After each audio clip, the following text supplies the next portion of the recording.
કાવ્ય ગાન કરશે, બે જાતે જ લખેલું છે અને વિજ્ઞાનનું ગીત છે. કાવ્ય પઠન કરશે, બરાબર? એટલે ધ્યાનથી સાંભળવાનું છે.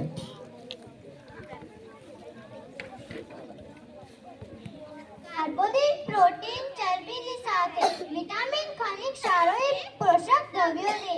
એ તો શરીર માટે ઉપયોગી રે. ધાન્ય રોજ ખાતો મને મળતું કાર્બોદિત રે. શક્તિ મળતી, કામ કરું હું જોશથી રે. એ તો શરીર માટે ઉપયોગી રે. કઠોળ દિવસે ખાતો પ્રોટીન મને મળતું રે. શરીરની વૃદ્ધિ થતી, માંસપેશી મજબૂત બને રે. એ તો શરીર માટે ઉપયોગી રે. ઘી, માખણ મને ખૂબ ભાવતું, મને મળે ચરબી રે. ખૂબ જ શક્તિ મળતી, કમજોરી ના આવે રે. એ તો શરીર માટે ઉપયોગી રે. ફળો મારા ખૂબ જ પ્રિય, મને મળતા વિટામિન રે. આંખો સ્વસ્થ રહેતી, મને ચામડી રોગ ન થાય રે. એ તો શરીર માટે ઉપયોગી રે.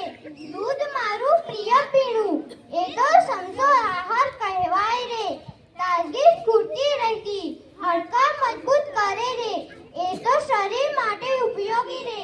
કાર્બોદિત, પ્રોટીન, ચરબીની સાથે વિટામિન, ખનિજ, ક્ષારો એ પોષક દ્રવ્યો રે.